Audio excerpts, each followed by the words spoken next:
us into our topic of today, how we write stories, where we get ideas from, and how to take our ideas further. Adrian, you are writing the longest. How did you start when you wrote the Draconian Well, series? actually, I wasn't the first to write a story. It was Kristen. She wrote the second Barkulak book, which is Mine Immortal. That time it was called something completely different. Um, I forgot. What was it called? Damn it. I'm going to keep on wondering about that now. But yes, that was the first book that was penned down. It was horrible though, and it took me 10 years before I rewritten it and published it. Awakening, that was the title. So, how did you do it, that's Kristen? it. Oh, I actually did a lot of research on how to write a book. I took a writing course from Jani Westhuizen. She translated the Harry Potter series in Afrikaans. It was a brilliant course and learned so much from that course. Then I bought myself the How to Write a Novel for Dummies guide and learned a crapload from that book too. Bought a book on how to write dialogue and one on how to play with description, but I don't think that one stuck. And then I wrote Awakening, which became Mine Immortal and is the second book in the Varkelak series. Why did it take you 10 years to publish it though? I was told back then that the market was saturated when it came to vampire novels, and I think then it was when we came up with the idea of dragons. Back to Adrian. It was only to be one novel, can you believe it? And as I did the layout, it became two, and thought, okay, it was going to be a two-book series. And then two became three, and three, four.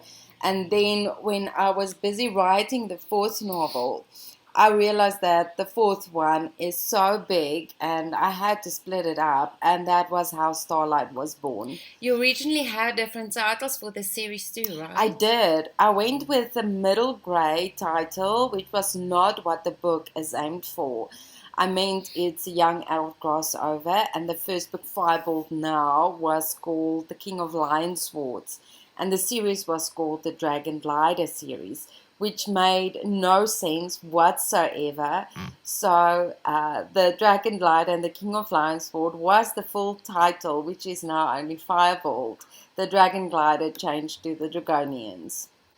Okay, the Dragon Glider. So you changed it purely because it wasn't young adult. Yes, and smaller title obviously are easier to remember too. So So you yeah, outline a lot. yep, I'm a plotter. I cannot write a book if I do not know how it needs to begin. I need to know where it is going, meaning the middle, and then how to lead it to the end. Um, and of course, what sort of message you can get from it. I I usually do not write novels with messages intent, but after the novel is finished, there is always a message or 10 hidden in the book. Why do you plot? Because I dislike writer's block with a passion. I've actually written Dreamcasters on a room.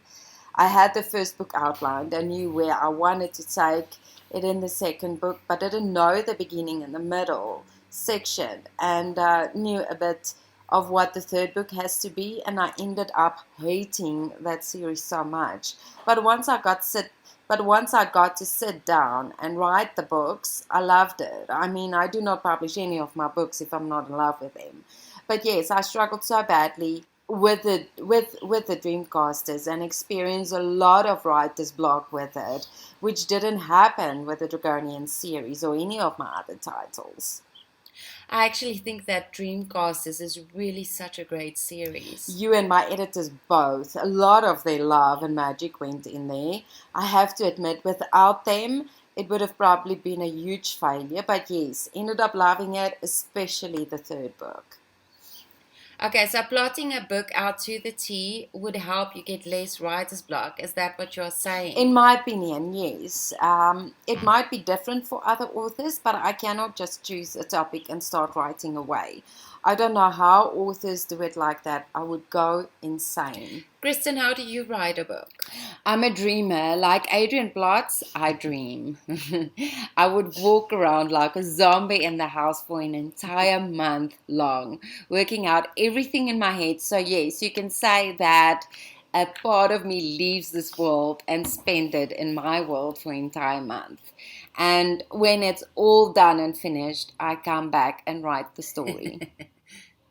Isabella, how do you do it? I mean, Secret Love is really such a big book. It is. Took me like 2 years to get that book ready, and readers finished it in 24 hours. I was like, seriously? You're kidding me.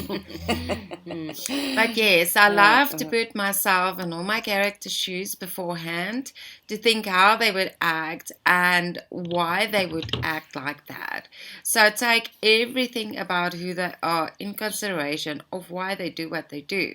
I definitely work on my characters first, fleshing them out and try to add a bit of psychology between it all. Not that I am a psychiatrist. But you went through a lot of things. I mean, you built some experience on the topics that you write about. Not all of them were my experience, though. I mean, my sister lost a baby about 21 years ago. I was 17, and although I was still young, I remember how sad it was. His funeral wasn't the best I ever attended. It just felt so wrong, and I got dumped a million times, so I know how that felt. Got cheated on too, so I know the emotion that go with it. And the rest, I just lived myself in their shoes and tried to imagine what it would feel like if it was my own baby. I can't even imagine the type of loss. I think it's a sadness that never leaves you as a parent, especially a mother, because we carry them for like 9 months. In the Varkulak series, they only carry their spawn for like 4 weeks. How wonderful wouldn't that be? Yeah, but they eat themselves out of the womb and always come in the form of twins. Adrian, you said I have crazy ideas. They eat themselves out of their mother's womb. Yes. What is it with you two and twins? I always wanted to be part of a twin. I think there's a bond that is absolutely amazing, and always wondered about twins. My world is paranormal, and twins are special in the paranormal world. The curse has twins too? Yep, Em and Mal, whose bond is broken, otherwise the curse wouldn't work. The curse is seriously such a cool concept, though. Like I said, it was a fun book to write. Which should have been a Judith Hallstrom title. Would you give it a rest? I'm just saying. Well, you have the Hensley Mansion. I do. Now that was a fun book to write. How did you come up with that one? I love horrors, and my favorite horror movies are Rose Red by Stephen King and 13th Ghost. So I merged them together and came up with the Hensley Mansion. It's a bit weird though. Because the house is weird. It plays with the people's minds that are stuck inside that house. And that is why it's loop in a loop in a loop, trying to drive them insane. You rebrand this one too. I had to. I suck at designing covers. And the one that I had originally for it just didn't feel right. So Deranged Doctors designed this one for me too. The hands behind the mansion are awesome. Right? I had really no idea what I wanted, but told them about the Southern Mansion that I needed on the cover, and that is what they did for me.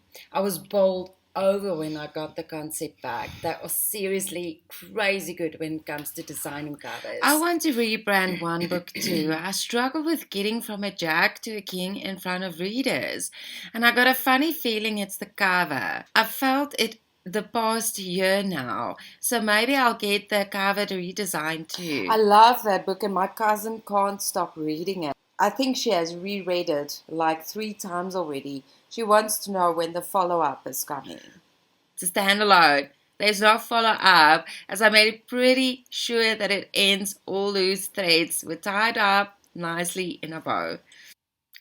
Thank you for watching our latest episode, and remember, if you want to subscribe, not miss anything, do so right now. Do not forget to like the button as well, and if you have any questions and any information you would like to put in the comment section, please, please, please feel free. We really, really appreciate everything.